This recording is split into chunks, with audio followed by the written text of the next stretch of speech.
So ngayong hapon, purihin ng Panginoon at welcome muli sa mga taga Green Pastures. Okay, wala pa naman natin.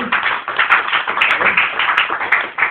Dapat mayroon mag-join ka na isang church kasi hindi lang sila nag-confirm. But anyway, next time, baka sila po ay makasama natin. Okay, so let me share with you the original plan of God. Young people, very important kasi kayo yung next generation. Okay? Pakisabi sa katabi mo, tayo ang next generation. Tayo. Ang iba kinalagutan nung sinabi nila, hindi ka na. Anyway, we are the next you are the next generation. Okay? Before, yung ako'y katulad nyo, ako rin yung nakarinig ng you are the next generation. Sabi ko, amen. Ngayon, you are the next generation. Ganon talaga ang realidad. Now, let me share with you the original plan of God. It is very important na maintindihan natin yung original na plano ng Diyos. Bakit? It serves as our map towards our destiny. Okay? Without a map, pag pupunta ka ng isang lugar na wala kang mapa, maliligaw ka. Okay? So minsan yung iba, marami na matagal na sa pananampalataya, hindi makarating-rating doon sa kanilang pupuntahan. In the first place, una, hindi alam yung mapa. Now, bigyan ko kayo ng example. Di ba minsan tayo na meron tayo napapanood ng mga movie? Diba? Ibig sabihin ako lang nanood. Nakakaroon. Di. Taas mo ng kanang kamay. Pagkatapik yung kanan mo, pagkasabi mo sa kanya, gumising ka. Okay? Nasa kaliwa, pagkasabi sa kanya, ikaw nga eh. Okay? So, di ba mapanood ka ng movie, kung mayroon ka napanood lang ngayon sa palabas, nabutan mo sa gitna. Kalagitnaan na. Okay? Saan na nangyari? Pagtingin mo, di mo maintindihan. Yung mga magaling na director, may mga ano yan, tawag dito, meron silang mga twist. Kita nyo, akala ko ako lang eh, kayo rin pala eh. Twist na nangyari, akala mo yung killer, yung isa. Yung palang killer pala, yung isa. Kailan mo nahuhuli? Sa simula. Diba? Gitna mo na panood. Natapos yung pelikula, hindi mo makukuha yung buong istorya, hindi mo simulan. Tama? Okay na? Okay. So, hindi mo makukuha kasi hindi mo masimulan. Nandiyan ba kayo? Yes! Same thing with our spiritual life. Pag na-born again ka, at biglang ang isinalpak sa church, hindi pinasok, sinalpak. Okay? Ang nangyari, pagdating mo sa church, di mo alam na gawin mo. Eh, kung marunong ka kumanta, iba naman tayo sa church talaga. Marunong ka kumanta, pasok sa choir. Ha? Pasok ka na lang doon. Hindi mo alam. At ano ka kantahin? Basta, aleluya ka lang, aleluya, aleluya. Hanggang matapos. Hanggang paupo ka na sa upuan mo, aleluya. Yun lang ba yun? You need to understand everything. Okay? So what's the original plan of God? Para meron kayong mapa kung saan kayo pupunta. Very important sa Bible, Genesis chapter 1, verse 1. Okay? Lahat dapat naintindihan natin. Genesis chapter 1, verse 1. What's the Bible say? In the beginning, God created the heavens and the earth. Who is the beginning? God. So pag hindi mo na alam ang gagawin mo sa Christian life mo, medyo napupuring ka na, balik agad sa simula. Sino simula? Diyos. Sabi sa katabi mo, Diyos. Nangyayari, kahit na tayo ay medyo nahihirapan na, tuloy pa rin. Disbalinghado ng ginagawa, tuloy pa rin. Dapat iaayos mo. At pag hindi mo na alam, hindi mo na maintindihan, go back to the beginning. God. Because only God can lead you towards your destiny. Amen. No one else. Okay? So dito makita natin, when everything is dark, hopeless, and meaningless, go back to the beginning. God. Diba? Kasi pag bumalik ka kay God, si God ang magtuturo sa iyo. God is the source of all things. Do you believe in that? Yes. He is the source of all things. God is life and light. He gives hope to the hopeless. He gives light to those who are in darkness. And He gives meaning to the meaningless. God. Pagkasabi sa katabi mo, God. When you don't know what to do, go back to God. Pag nag-break ka ng boyfriend mo, ng girlfriend mo, go back to God. Yung mga naligo na fasted ka, go back to God. Ikaw naman na crush mo siya at hindi ka man na mapansin, go back to God. Huwag masiksi ka na sarili mo. Okay? Go back to God. Okay? The original plan of God is this. Ready na ba kayo? In Genesis 1:26 to 27, ano sabi? Then God said, let us make mankind in our image, in our likeness, so that they may rule over the fish of the sea, the birds in the sky, over the livestock and all the wild animals, all over the creatures that move along the ground.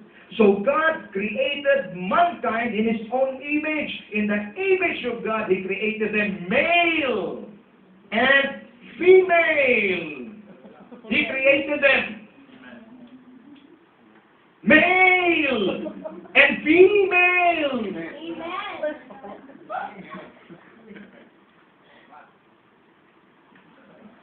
Male and female. Walang alanganin. Amen. Hindi si Eve naging si Steve. Okay? Si Adam naging Madam. Di pwede. Male and female. Yun lang. Now, look at this. The purpose why God created man is to rule. To rule. Saan siya created? Sa image siya sa likeness ng I want you to know that man was created in the image and likeness of God, holy and righteous. Are you there? Amen. Man was created by God, holy and righteous. He was created by God to rule. Dapat hindi ka niro-rule. Created by God to take charge. To take care of His creation. Kaya sabi sa katabi mo, ang ganda pala ng pagka-create sa atin ng Diyos. Ang ganda ng purpose. Okay? In the garden, everything was provided. By God for man. Kaya pala, nilikha ang Diyos, ng Diyos ang tao pang-anim na araw. Bakit? Because para lahat ma-prepare muna para pagdating ng tao, jarang! Grand entrance. Kaya, pero ngayon, baliktad. Ang tao, niro-rule. Okay?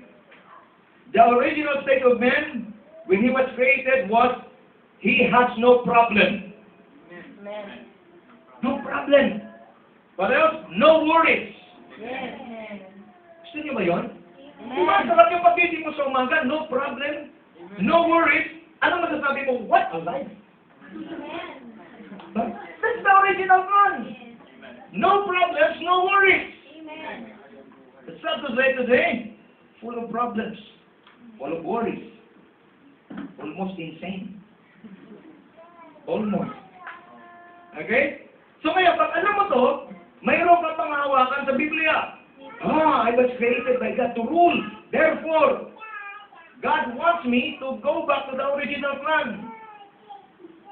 Ang sarap bumalik saan? Sa original na plano ng Diyos. Amen. Pwede bang bumalik? Amen. Pwede bang bumalik? Amen. Pwede. In Genesis 3, the devil tempted man and sin came in. Because of sin, all the blessings God had given to man was forfeited. Doon na nagka-problema. Okay, what else? The healthy and fertile ground was cursed. Man was also punished because of his disobedience to God. What happened? God banished and drove them out from the garden. Doon nagsimula ang problema. Kinukwento ko lang para alam niyo. Okay ba yun? Kasi nagtataka kayo, bakit pagsilang mo sa mundong ito, laking tuwa ng magulang mo? Okay, ang problema lang, nung lumaki ka na, ang laki na ng problema mo. Lord, hindi ko maintindihan, bakit ganito nangyari? Wala naman akong kinalaman sa mga pinagagawa nila, bakit apektado ako? Why? Because this is the original state of men. Nung siya'y pinanganak, na-inherit niya ang sin ni Adam sa ni Eve, kaya dala-dala niya. Meron na? Hindi na kayo yung mga tipong, bakit ito ang buhay ko? Wala naman akong kinalaman sa mga pangyayaring ito, bakit apektado ako? Sin. Okay? So, what happened? Pinaalis sila. When God, but this is the revelation, listen carefully. When God plans something, it will surely come to pass. No matter what will happen, no matter what happens, no matter how the devil destroys it, it will come to pass because it's the original plan of God. When God plans something, nothing can stop it. Anong plano para sa iyo? Ikaw ay mag-rule, ikaw ay mayroong blessed life, no worry, full of blessing. Yun ang will ng Lord sa iyo. Yun ang original ng plan ng Panginoon sa iyo. Gagawin at gagawin niya yun. Ngayon, hinarangan ng Diablo. Sinira ng Diablo. Pero dahil original plan, original nga. Pag sabi sa sabi mo, original nga. Okay? Original yun. So, anong kailangan gawin? Gagawin at gagawin ng Diyos yun, ipupulpil niya. No matter how hard and difficult your situation right now, no matter how painful it is, no matter how impossible it is, God's original plan for you is to rule over your circumstances and weaknesses in life. Anong kahinaan mo? Alam ko, mayang people, maraming mga lihim yan. May team na lihim. Mga lihim ni Ursula. Nandiyan yun. Ang mga people, magaling pa naman, magtago. Di mo mahalata. Okay ka lang? Okay lang po. Smile? Smile lang po. Pero yung mga lihim ni Ursula, ang ganyan, nakatago. Okay? You are more than conquerors in Christ Jesus. Amen? Amen. God's action is this. He made a remedy. Dapat alam niyo talaga itong kwento mo. Nagkasala, nasira. Pero ang Diyos, dahil original na plano, siya na rin gumawa ng paraan. Anong paraan? He sent His Son, Jesus, to die on the cross. To pay for all our sins. Hallelujah. Namatay si Lord sa cross ng Kalbaryo para bayaran ng alin ang lahat ng kasalanan mo. Sa kasalanan ko. At ang nangyari, yan na ngayon ang ating napakasarap ng memory verse. John 3:16, memorize. 1, 2, 3. God so loved the world that He gave His only begotten Son, whosoever believes in Him should not perish but have everlasting life. Amen. Parang passion eh. Okay? For God so loved the world. Dapat ganon. And He gave okay? In that He gave His only begotten Son, that whosoever believes in Him should not perish but have everlasting life. For God so loved the world, that He gave His only begotten Son, and whosoever believes in Him should not have everlasting life. Amen. Sabi mo, umano ka nga, sumigla-sigla ka nga ng konti. Okay? He sent His Son. Why? For what? To redeem us from sin. Bakit? Anong purpose niya? Dahil pag na-redeem na niya tayo sa sin, ano mangyayari? We can freely go back to the original plan. Amen. Ano lang ang process? What's the process? For man to be back in God's original plan, what's the process? He sent Jesus. All you need to do is to believe in Him. Amen. If you will believe in God, then what will happen? You will receive eternal life. Amen. Okay? Pag tinanggap mo si Lord, ito na tinatawag na born-again experience. By the way, yung born again, hindi siya religion. Siya isang buhay na karanasan sa Diyos sa Espiritu. So when you receive Jesus, you believe in Jesus, you receive Him as your Lord and personal Savior, what will happen? Iwan ko sa inyo. Nung nilikha ng Lord ang tao, hinugisan niya ng walang buhay. Genesis 2:7, He breathed into the nostrils of man the breath of life. Masok ang buhay, at dahil nagkasala ang tao, naputol yun. At si Kristo, pinadala ng Ama, nagkatawang tao, at ang sabi sa John 14:6, I am the way, the truth, and the life. That life is the same life God had breathed into the nostrils of Adam. Kaya pagka tinanggap ng tao, kaya importante tanggapin talaga ng tao si Kristo. Para ano? Para makapasok muli ang Espiritu ng Diyos sa buhay ko. Naroon? Pagkapasok dito, hallelujah! Buhay ka na uli spiritually. Therefore, you are now connected again to God and you are now back in the original plan of God. So now you can rule. I said you can rule. Kaya sabi sa katabi mo, pwede ka na maghari ulit. Whatever the devil had stolen from you, now that you know that you are back to the original plan of God, you can take it back from Him. Ano ninakaw sa'yo ng demonyo? Boyfriend. Ano ninakaw sa'yo ng diablo? Buhay, kapayapaan, kagalakan. Wala yan? Get it back from Him. Peace and joy doesn't belong to the devil, it belongs to you. Pero nangyari, dahil hinayaan mo siyang nakawin ka, ano nangyari? Ikaw ngayon na Kristiyano, tingnan mo, marami akong nakita ngayon person na Kristiyano, ang lungkot ng buhay. Tapos pag kumanta pa, ang buhay ng Kristiyano ay masayang tunay, masayang tunay, masayang tunay. Lahat po, pero iyak. Sabi ko, alam niyo dati, muti ka na kumatisot eh. Kasi ang kanta, ang buhay ng Kristiyano masayang tunay, pero ano nangyari? Puro iyak. Sabi ko, kung ganyan din naman ang buhay Kristiyano, ayaw mo na sumama. Pagkatanong yung katabi mo, masayang tunay ka ba talaga? Okay? Once a person got born again, he becomes a child of God. Amen. He has eternal life. He can now partake the blessings and the ministry of the Lord Jesus Christ. Hallelujah. Now, ipakita ko pa sa inyo ngayong hapon, what is the ministry of our Lord Jesus Christ? Para maintindihan nyo lang para pag alam nyo to, mayroon na kayong panlaban sa ating kalaban. Amen. Every Christian should know this. One of Jesus' ministry is to die on the cross to save us from sin. Amen. Tama? To save us. Pero maraming Kristiyano tumigil lang sa John 3:16. You cannot fight the devil with John 3:16 alone. Pagkasabi sa katabi mo, huwag gumising ito. Okay? You cannot fight the devil with John 3:16. When you preach the devil, sabihin mo, John 3:16. For God so loved the world that He gave His only begotten Son. Those who believe in Him shall have eternal life. Then Satanas, so ano ngayon? So what? Nagkaintindihan tayo? Do not just be satisfied that you are saved. Kailangan malaman mo ang ministry ng Panginoon. Tingnan natin sa Luke chapter 17, verse 4, chapter 4, verse 17 to 19. Luke chapter 4, verse 17 to 19. Para sa atin. Pag nandiyan na kayo, sabihin natin amen? Wala pa kayo? Okay, Luke 4, 17 to 19. And the scroll of the prophet Isaiah was handed to him. Unrolling it, he found the place where it is written. Listen carefully. The Spirit of the Lord is on me, because He has anointed me to proclaim good news to the poor.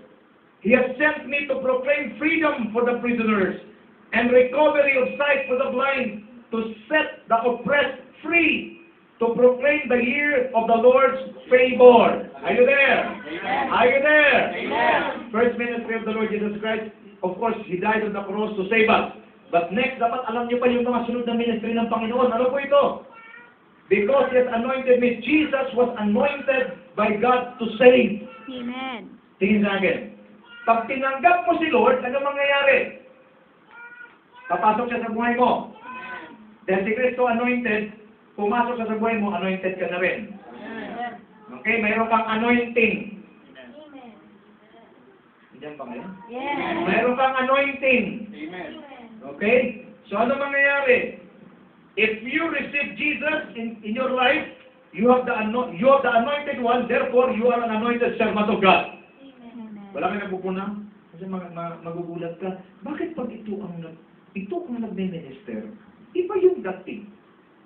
Bakit pag ito naman nag-minister? Ala, dating. Bakit ganun? It's the anointing that matters. Amen. If we have the anointing of God, the anointing breaks every yoke. Yes. Anumang kabigatan, pag may anointing ka, yan ang uwasak. You should know that. Number 2, nakita natin, if you know that you're anointed by God, all the yoke and bondages in your life will be broken now because the anointed one lives in you. Amen. Okay then? Kasi natin dito, marami pang mga tinatagong strongholds. Alam niyo ibig sabihin ng strongholds? Strongholds. You have the Holy Spirit, you are a believer, but you cannot break through. No, talaga hindi halata. Wala ako. Okay? Pag may stronghold ka, hindi ka maka-breakthrough. Ano yung ibig sabihin ng stronghold? Alam mong tama, pero pag dumating yung kahinaan na yun, stronghold sa buhay mo, hindi ka makawala. So ako na naman, ako na lang, ganon. Wala kayo. Ulitin ko. Okay? Pag mayroong kang stronghold, ano ba yung stronghold, Pastor? Yung alam mo na sinasabi ng salita ng Diyos, pero hindi mo kayang gawin. Hindi mo magawa. Nakuha? Kaya pa ba? Kasi pag may stronghold ka, hindi ka maka-breakthrough, magugulat ka na lang, palagi ka naman nag-church, pero ang buhay mo, di magbago-bago. Bakit? May stronghold ka. Pwede mong pasukin lahat ng pinto, maliban sa pinto na yun, nakalak yung para sa'yo. That is stronghold. Hindi niyo pa rin intindihan. Hindi pa rin. Inglesin natin. You can enter all the doors except for that one door, that door of a stronghold. Do you understand? Harapan pa ko English yung pa. Okay? So you cannot break through. Kaya nangyari, ang buhay mo, paikot-ikot ka lang saan sa wilderness. But God wants to bring you to the promised land. Yes. So, yung stronghold dapat mawala. At sino lang ang pwede magwasak yan? The anointed one, Jesus. And I want to submit this report to you. The anointed one, Jesus, is the one whom you receive. Therefore, you can break that stronghold in your life. Amen. Amen. Yes. Okay? Intindihin niyo po ito, Colossians 1:27, to whom God has chosen, it made known among the Gentiles the glorious riches and mystery, which is Christ in you, the hope of glory. Amen. Christ in you, pakisabi sa katabi mo, Christ in you. Christ in you. Okay? The hope of glory. Number 2, ministry of the Lord is to proclaim good news to the poor. Anong dala ng Lord? Good news. Pakisabi sa katabi mo, good news. The Lord Jesus Christ came to bring good news. The devil came to bring bad news. Amen. Are you there? Amen. Ano ba yung nare-receive mo ngayon? Mabuting balita ba yan o masama? John 5:24, very truly I tell you, whoever hears my word and believes me, believes him who sent me has eternal life and will not be judged but has crossed over from death to life. Oh, hallelujah. Pagkasabi sa katabi mo, lumipat ka na mula sa kamatayan hanggang patungo sa buhay. Lumipat ka na mula sa kamatayan patungo sa buhay. Okay? Ayan na naman, para mga salitang patay. Lumipat ka na sa kamatayan patungo sa buhay. Ayusin mo naman. Yung pagpabulusok ka sa impyerno, tapos biglang sinalupa ng Panginoon, napakasarap yan. Good news yan. The thief, John 10:10, the thief comes only to steal and to kill and destroy. I have come that they may have life and have it to the full. Amen. Isang buhay na ganap at siya. Oh, glory to God. If things that are happening in your life is not good, always remember our God, Jesus came to bring good news. God has a very good news for you this afternoon. Hallelujah. what to do. You can turn bad things and bad news into good things and good news. Why? Because Christ is in you. Amen. Number 3, He has sent me to proclaim freedom. Ito po ang pinakagusto ko. Ito po, proclaim freedom for the prisoners. Anong dala ng Lord? Freedom. Pagkitabi sa katabi mo, freedom. Freedom. Jesus came to proclaim freedom from our weaknesses. Mayroon ba tayong mga weaknesses? Lahat naman yata, meron. Ibig sabihin, ako na naman. Lahat, di ba? Meron. We have weaknesses. Okay? Jesus came to bring freedom. I said Jesus came to bring freedom. From weaknesses, our fearful past. Alam niyo po, ang mga nakatakot po sa mga Kristiyano, yung mga pangit na nakaraan. The devil will resurrect. Alin? Yung mga pangit na nakaraan. Don't worry. Jesus came to bring you freedom. Amen. All condemnation. Ano pa? Meaningless and hopeless situations. Jesus came to bring freedom. Let me submit this report to you this afternoon. Jesus holds the key to set you free. Yes. Anong kailangan mong gawin ngayong hapon? Puntahan mo yung pintuan na nakalak sa iyo. Kahit inang ulit kong i-attempt na buksan, di talaga mabuksan. Bakit?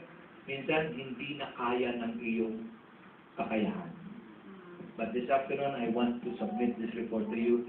Jesus holds the key.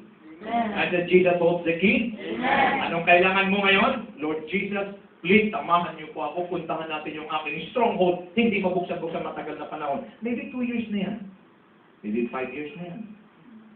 Maybe yung iba, 20 years na yan. Maybe yung iba, since birth yan. Ang lupit niya. Okay? But Jesus is able. I said, Jesus is able. Amen. Lord Jesus, please help me this afternoon. Puntahan ko po yung strongholds ko. Buksan niyo po. Tingin sa akin, once na mabuksan yung stronghold na yan, maraming pinto ang bubukas sa iyo. Sunod, sunod, sunod, sunod, sunod, Yes. sunod. Amen? Palapakan natin the Lord. Glory to God. Number 4, and recovery of sight for the blind. He brings healing and restoration. Our Lord Jesus Christ came to heal and to restore us. Healing from all kinds of diseases, to restore what the devil has taken and broken in our lives. Don't lose hope. God can restore broken pieces into a wonderful masterpiece. Amen? There are times we feel broken. Ganun talaga eh. Pero alam nyo, mas masarap pala yung mabasag. Pagkasabi sa katabi mo, mas masarap mabasag.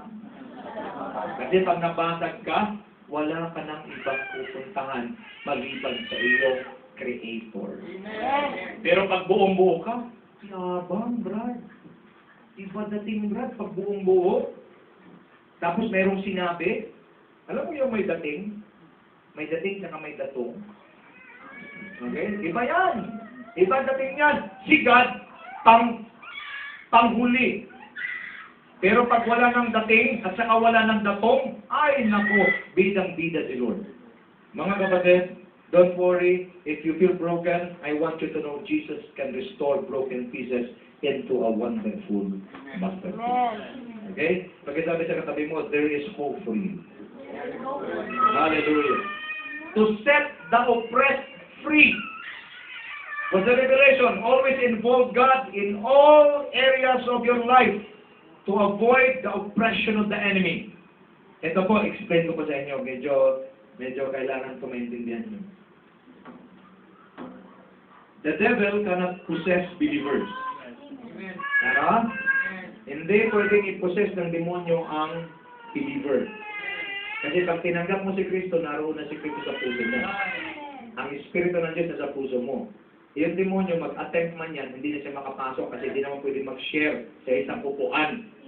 Wala. Ang hirap po yung Holy Spirit sa Satanas, magkatalikuran sila. Close na siya.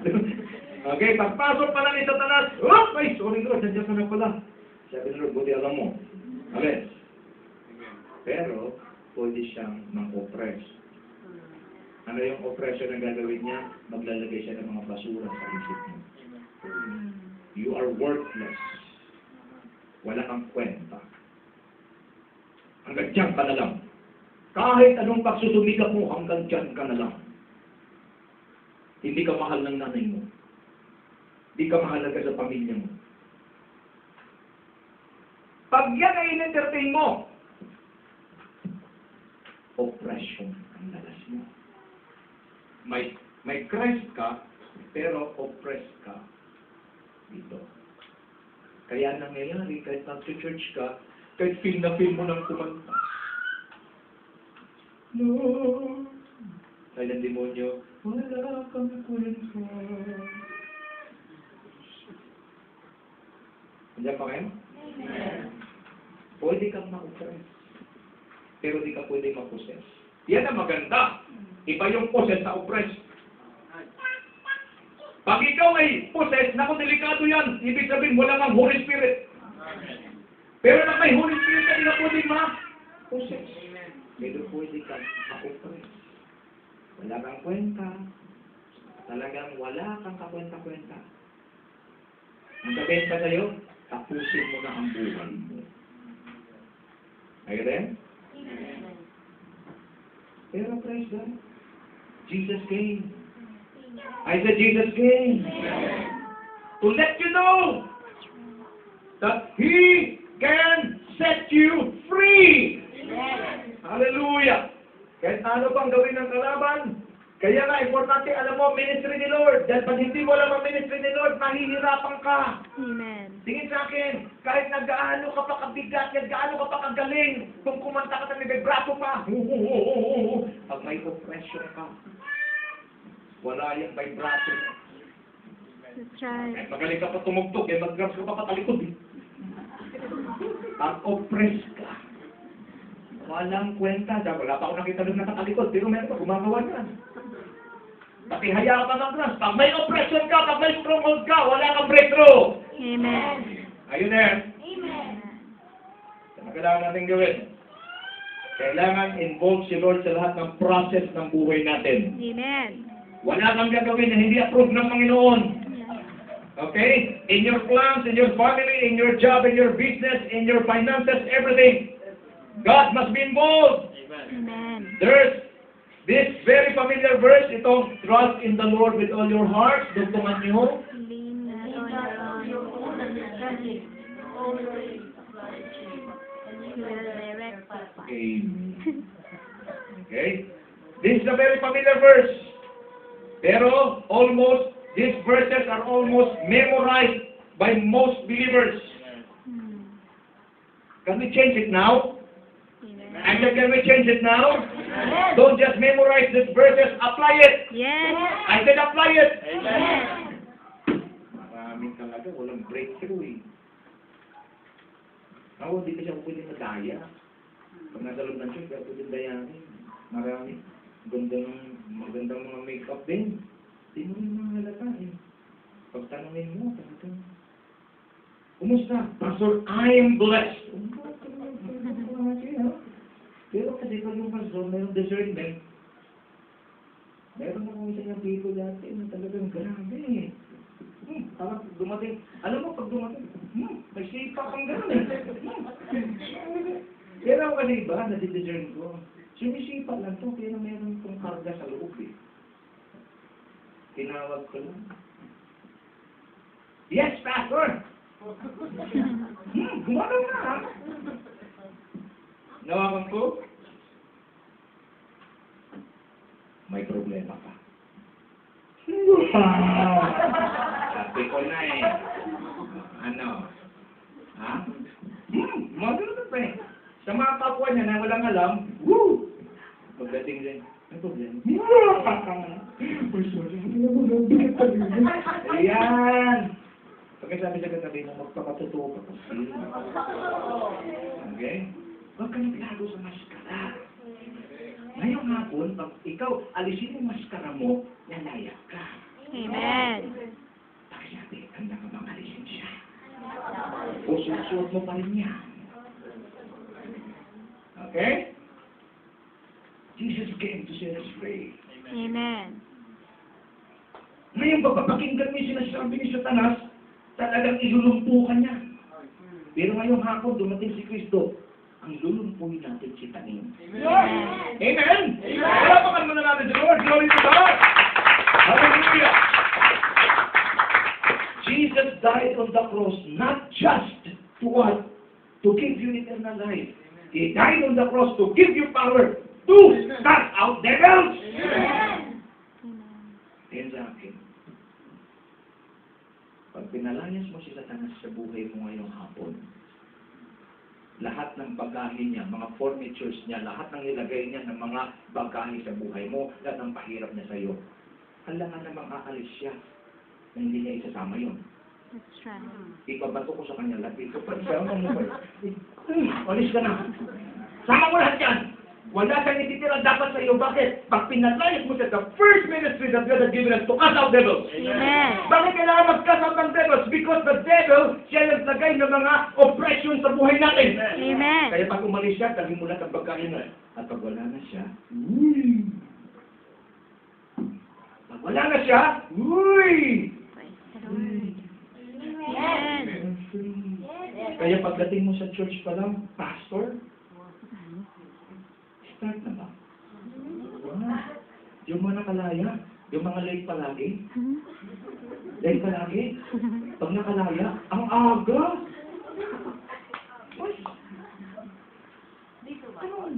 Wow! Okay? Yung bang pag nag-worship, ano na ba? Start na? Kumakahit-kahit na. Andiyan ba yun? Do you want to deal with your strongholds this afternoon? Amen. Simple lang. Mawala ang oppression. At pag nawala ang oppression, papalit ang seed ng Lord, papalit ang Holy Spirit. Amen. Andiyan na kasi ang Holy Spirit eh. Hindi lang take over. Bakit? Ayaw ko kasi patakop. Ulitin ko. Maraming Kristiyano talaga namang mga malayang bilanggo. Nagme-ministry ako pastor sa Bagong Diwa, mas mainam mo yung mga bilanggo. Umaamin.